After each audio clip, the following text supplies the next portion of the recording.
আজ আপনাদের শোনাবো কেন ইরানকে আক্রমণ করে ইরানের রেজিম চেঞ্জ করা, ইরানের সরকার ফেলা কিংবা তাকে পরাস্ত করা যুদ্ধ করে অসম্ভব। আর এর পেছনে যে সবচাইতে বড় রহস্য, তার নাম হলো দাফায়ে মোজাইকি অর্থাৎ মোজাইক ডিফেন্স সিস্টেম। এর আগে বাংলায় কোনো ইউটিউবার এখনো পর্যন্ত ইরানের যে মোজাইক ডিফেন্স সিস্টেম তার উপরে কোনো ভিডিও হয়নি। পদাতিক চ্যানেল প্রথম ইরানের এই শক্তির রহস্যের বিষয়ে গবেষণামূলক তথ্যভিত্তিক উপস্থাপন করতে যাচ্ছে। চলুন শুরু করা যাক। ডোনাল্ড ট্রাম্প তিনি দাবি করেছিলেন ইরান আক্রমণ করে আয়াতুল্লাহ খামেনির মৃত্যুর মধ্য দিয়েই তারা ইরানকে ডিক্যাপিটেট করবে, অর্থাৎ মুন্ডুচ্ছেদ করবে। ইরানের যে শাসন প্রণালী তার প্রধান সর্বোচ্চ ধর্মীয় নেতা আয়াতুল্লাহ খামেনির মৃত্যুর মধ্য দিয়েই তারা ভেবেছিল ইরান হুড়মুড় করে ভেঙে পড়বে তাসের ঘরের মতো, বালির বাঁধের মতো। কিন্তু হলো ঠিক তার উল্টো। ইরান যুদ্ধের 37তম দিনে এসেও ইরানকে আগের চাইতে বরং আরো বেশি শক্তিশালী দেখাচ্ছে আমেরিকা ইসরায়েলের চেয়েও। রহস্য একটাই, দেশ এক, কিন্তু সেই দেশের মধ্যে 31টি স্বতন্ত্র স্বাধীন সেনাবাহিনী মজুত আছে। আমেরিকা বা ইসরায়েল তারা যখন ইরানকে দেখেছিল একটি দেশের ম্যাপ হিসেবে, কিন্তু সেই দেশের অভ্যন্তরেই 31টি স্বতন্ত্র দেশ লুকিয়ে আছে। আর এই 31টি দেশের নিজস্ব সৈন্যবাহিনী, তার কমান্ড সিস্টেম রয়েছে। ফলে একটি প্রভিন্সের যদিও পতন হয়, ধরে নিলাম কথা তেহরান সিটি, তেহরান প্রভিন্সের পতন হয়ে গেল, সেখানকার সামরিক ব্যবস্থা সম্পূর্ণ অবলিটারেট করে দিল ডোনাল্ড ট্রাম্প। তারপরেও 30টি প্রভিন্স সম্পূর্ণভাবে সুরক্ষিত থাকবে। আর সেই 30টি প্রদেশ যখন এককভাবে যুদ্ধ শুরু করবে, তখন আমেরিকা যুক্তরাষ্ট্রের পক্ষে ইরানকে পরাস্ত করা, তার শাসন প্রণালীকে ভেঙে দেওয়া, ইসলামিক রিপাবলিকে ধ্বংস করা পৃথিবীর কোনো দেশের পক্ষে সম্ভব নয়। এই কারণেই ইরান পৃথিবীর একমাত্র সামরিক দেশ যার রয়েছে মোজাইক ডিফেন্স সিস্টেম। পৃথিবীতে অন্যান্য দেশের ক্ষেত্রে সেখানে চিফ অফ স্টাফ বা জয়েন্ট চিফ অফ স্টাফ, প্রধানমন্ত্রী কিংবা রাষ্ট্রপতির তত্ত্বাবধানে একজন সামরিক প্রধান থাকেন, যে সামরিক প্রধান নিয়ন্ত্রণ করেন স্থলসেনা, জলসেনা এবং বায়ুসেনা। আর যখনই এই জয়েন্ট চিফ অফ স্টাফ খুন হয়ে যান, অপসারিত হন, পুরো সামরিক ব্যবস্থার নেতৃত্ব শূন্য হয়ে পড়ে।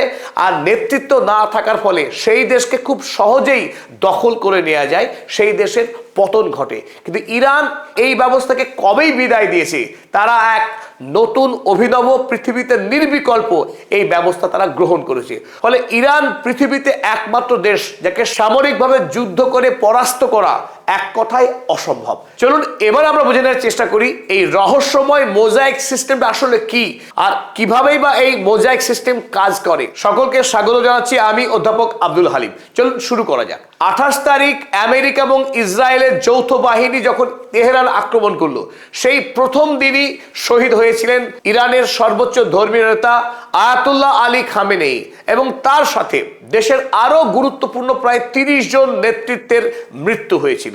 আর সেদিনই সারা পৃথিবী ধরে নিয়েছিল ইরানের সম্পূর্ণ পরাজয় হলো, ইরান ধ্বংস হয়ে গেল আমেরিকার একদিনের আক্রমণেই, জায়নবাদী ইসরায়েলের একদিনের চক্রান্তেই সব শেষ হয়ে গেল ইরানের। তেমনটাই দাবি করেছিলেন ডোনাল্ড ট্রাম্প 1 মার্চ তার ট্রুথ সোশ্যাল মিডিয়াতে। তিনি দাবি করলেন Khamenei one of the most evil people in history. Khamenei ইতিহাসের সবচাইতে জঘন্যতম ব্যক্তি, ইজ ডেড, এখন মৃত। Not only the death of Khamenei but the country has been. তিনি বললেন খামেনেইর শুধু মৃত্যু হয়েছে তাই নয়, ইরান রাষ্ট্রের মৃত্যু হয়েছে। তিনি একরকম দ্বিতীয় দিন আমেরিকা ইসরায়েলের বিজয় এবং ইরানের পরাজয় ঘোষণা করে দিলেন যে ইরান রাষ্ট্র সম্পূর্ণরূপে ভস্মীভূত হয়ে গেছে, ধ্বংস হয়ে গেছে। এবার শুরু হবে আমেরিকার বিজয় পর্ব। ইসরায়েল এবং আমেরিকা মিলিতভাবে এবার লুণ্ঠন চালাবে ইরানের উপরে, তাদের পছন্দের মতো রেজা পেহলভিকে ক্ষমতায় বসে রাজতন্ত্রের পুনঃপ্রতিষ্ঠা করবে এবং ইরানের মানুষের জন্য মুক্তি নিয়ে আসবে, এসব তিনি বলেছিলেন। আর এর উত্তরে আব্বাস আরাগচি দৃঢ় প্রত্যয়ের সঙ্গে জানিয়েছিল ইরানের না পতন হয়েছে না পতন হবে, কারণ ইরান সেই রাষ্ট্র যে রাষ্ট্রের পূর্বে আফগানিস্তান এবং পশ্চিমে ইরাক, এই দুই দেশেই মার্কিন যুক্তরাষ্ট্র সাম্রাজ্যবাদী আগ্রাসন করে দুই দেশের সরকার ফেলেছে। আর তখন ইরান পর্যবেক্ষণ করে দেখেছে কিভাবে এই দুই দেশের সরকার পতন হলো। আগামীতে ইরান যে মার্কিনদের হাতে আক্রান্ত হবে এ বিষয়ে ইরানিদের কোনো সন্দেহই ছিল না। তাই ইরানিরা জানতো যে ইরান আক্রান্ত হবেই, আর আমেরিকা ইরানকে আক্রমণ করে সরকার যাতে কোনোভাবে না ফেলতে পারে তার জন্যই তারা এই রহস্যময় মোজাইক ডিফেন্স সিস্টেমকে উদ্ভাবন করেছিলেন। আব্বাস আরাকচি জানালেন, bombing in our capital have no impact on our ability to conduct war. তেহরানে বম্বিং করে ইরানের যুদ্ধ করার শক্তিকে পুরোপুরি ধ্বংস করা যাবে না। কেন যাবে না তিনি আরো জানালেন, decentralised mosaic defence system enables us to decide when and how war will end. তাদের দেশের বিকেন্দ্রিক মোজাইক প্রতিরক্ষা ব্যবস্থাই ঠিক করবে কিভাবে যুদ্ধ চলবে, কতদিন যুদ্ধ চলবে। তাই তেহরানে বোমাবাজি করে ইরানের সরকার ফেলা সম্ভব না। এমনকি আয়াতুল্লাহ আলী খামেনি, যিনি সর্বোচ্চ নেতা, এমনকি প্রেসিডেন্ট, রাষ্ট্রপতি, তারও যদি মৃত্যু হয় তাতেও ইরানের শাসন ব্যবস্থা কিংবা ইরানের মিলিটারি ইসলামিক রিপাবলিককে ধ্বংস করা পৃথিবীর কোনো দেশের পক্ষে সম্ভব নয়। স্বাধীন দেশকে আক্রমণ করে সরকার পরিবর্তন করা এবং সেই দেশের প্রাকৃতিক সম্পদ লুণ্ঠন করা আমেরিকার সামরিক ইতিহাসের একটা নিত্য নৈমিত্তিক প্রথা। যখন মার্কিন হামলা হয়ে গেল 2003 সালে, ইরাকের সেই সময়ে অত্যন্ত শক্তিশালী সুসজ্জিত একটা সৈন্যবাহিনী ছিল, কিন্তু সেই সৈন্যবাহিনীর যে আর্মি, পদাতিক সেনা, তাদের head Saddam Hussein, Iraqi air force, বায়ুসেনা, তারও মাথা Saddam Hussein, air defence system, আকাশ প্রতিরক্ষা, সেই ব্যবস্থা তারও হেড সাদ্দাম হোসাইন, অনুরূপভাবে ইরাকি নেভি, তারও মাথা সেই সাদ্দাম হোসাইন। অর্থাৎ সাদ্দাম হোসাইন তিনি গোটা দেশের যে সামরিক শক্তি তার নিজের হাতে তিনি রেখেছিলেন, সেই শক্তিকে বন্টন করেননি বা আলাদা করে যে নেতৃত্ব স্থানীয় যে হেড, সেই হেড তিনি নির্বাচন করেননি। অর্থাৎ যিনি আর্মির হেড তিনি যতক্ষণ না পর্যন্ত সাদ্দাম হোসেনের কাছ থেকে ক্লিয়ার সিগন্যাল পাচ্ছেন, অর্ডার পাচ্ছেন, ততক্ষণ তিনি কোনো মুভ নিতে পারবেন না। অনুরূপভাবে প্রত্যেকটি বাহিনী তাদের কোনো অ্যাকশনের আগে তাদের নির্ভর করতে হতো সাদ্দাম হোসেনের কাছ থেকে আসা সংকেত। তাই যখন সাদ্দাম হোসেন তিনি নিজে আক্রান্ত হয়ে গেলেন, আত্মগোপন করে বা বন্দী হয়ে গেলেন, তখন ইরাকের যে বাহিনী, চারটে শক্তিশালী বাহিনী, তাদের যে হেড, তারা নিজের থেকে কোনো রেগুলেটেড অর্গানাইজড কোনো সিদ্ধান্ত নিতে পারলেন না। ফলে আমেরিকার সৈন্যবাহিনীর হাতে এই ইরাকি সেনা হুড়মুড় করে আত্মসমর্পণ করতে বাধ্য হলেন।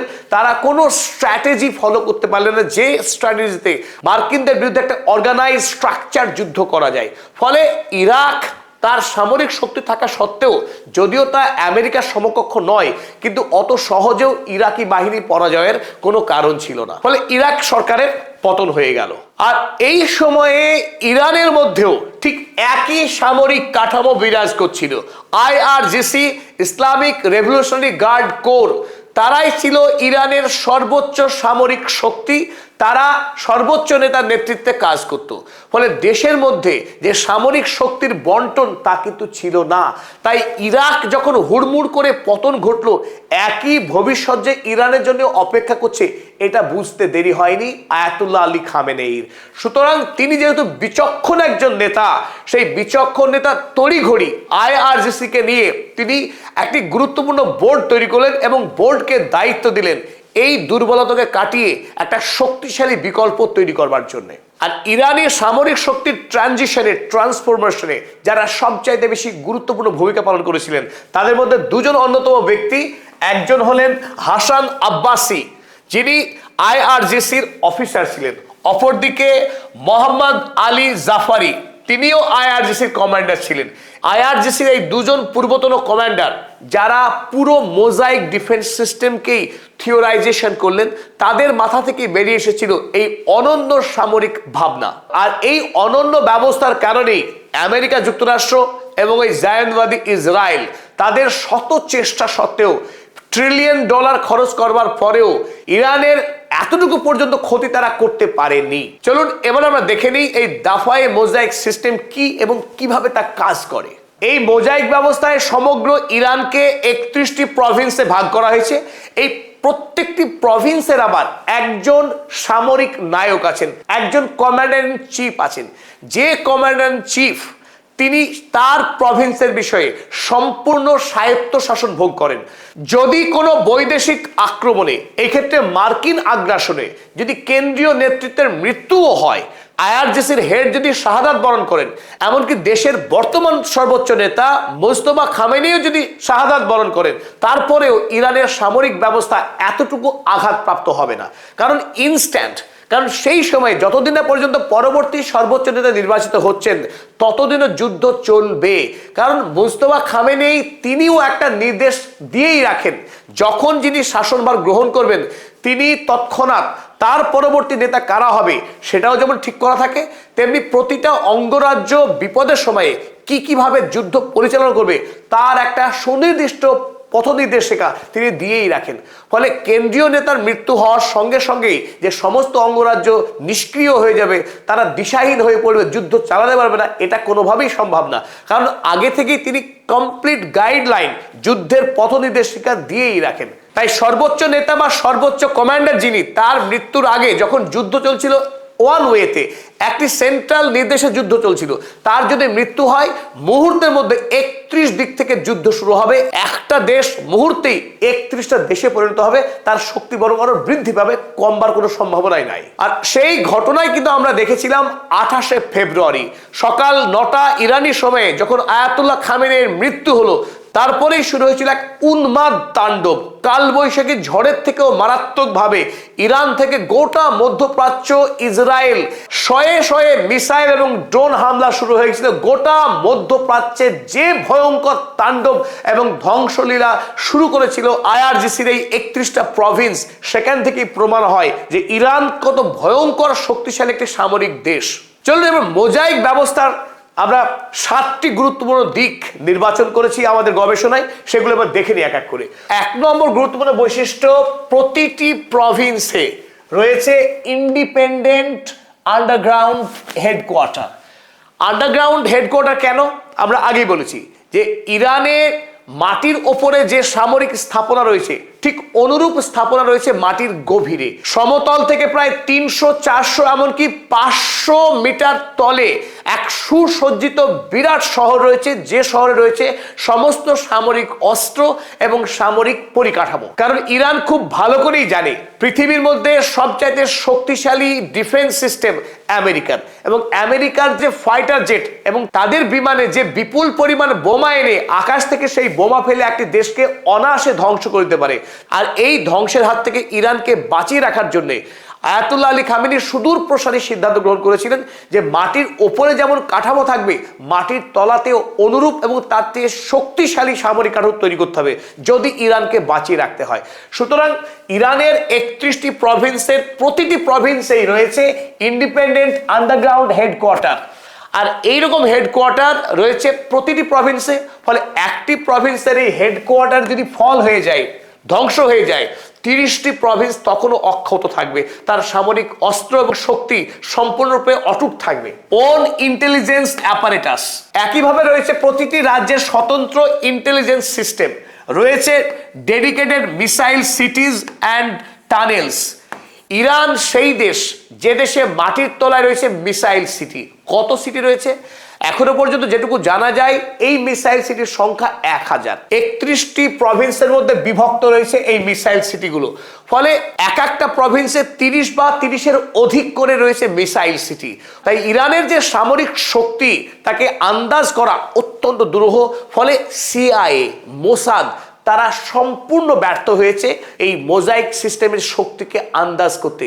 সিআইএ বা মোসাদ তারা আমেরিকা আর ইসরায়েল সরকারকে যুক্তি দিয়েছিল, আয়াতুল্লাহ খামেনিকে খুন করে দিন, ইরান আপনার হাতে।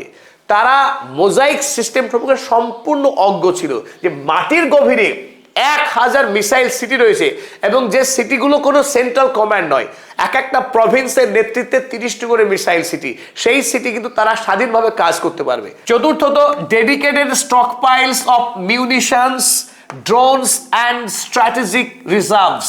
ঠিক অনুরূপভাবেই প্রতিটি প্রভিন্সের কাছে রয়েছে এক বিরাট মাত্রায় মিসাইল ড্রোনের স্টক, যে স্টকের সম্পূর্ণ নিয়ন্ত্রণ থাকবে সেই প্রভিন্সের কমান্ডারের হাতে।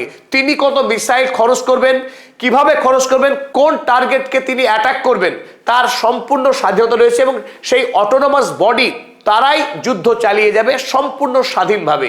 ফলে আমরা বলছি যে একটা প্রভিন্স, ধরে নিলাম খোরাসান প্রভিন্স, সেটা যদি ধ্বংসও হয়ে যায়, একটা মেঝেতে যদি অসংখ্য টালি দিয়ে যে মোজাইক সিস্টেম তৈরি হয়, একটা টালিকে যদি তুলে দেওয়া হয়, নষ্ট করে দেওয়া হয়, বাকি টালিগুলো কিন্তু সম্পূর্ণ নিরাপদ থাকবে, অক্ষত থাকবে, তারা সেই কাজটাকে চালিয়ে যেতে পারবে। আর এই ঘটনাই ঘটছে এখন ইরানের সঙ্গে। পঞ্চমত, ডিসেন্ট্রালাইজড কমিউনিকেশন সিস্টেম।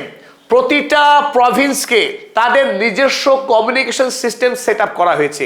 লক্ষ্য সে একটাই, তেহরান যে আক্রমণের কেন্দ্রবিন্দু হবে সেটা সাধারণভাবে বলা যায়। তাই তেহরান কেন্দ্রিক যদি গোটা ইরানের কমিউনিকেশন সিস্টেমকে তৈরি করা হয়, অতি সহজে বিদেশি আক্রমণে গোটা দেশের কমিউনিকেশন সিস্টেম বিপর্যস্ত হবে। তাই এই ক্ষেত্রে ডিসেন্ট্রালাইজেশন করা হয়েছে। 31টি প্রদেশকেই কমিউনিকেশন স্ট্রাকচারে বিভক্ত করা হয়েছে, যাতে একটা প্রভিন্সের সিস্টেম যদি কোলাপস করে যায়, ডেড হয়ে যায়, যে হুমকি এই মুহূর্তে ডোনাল্ড ট্রাম্প দিচ্ছেন যে পাওয়ার ইনফ্রাস্ট্রাকচারে বোমাবাজি করবে, করুন।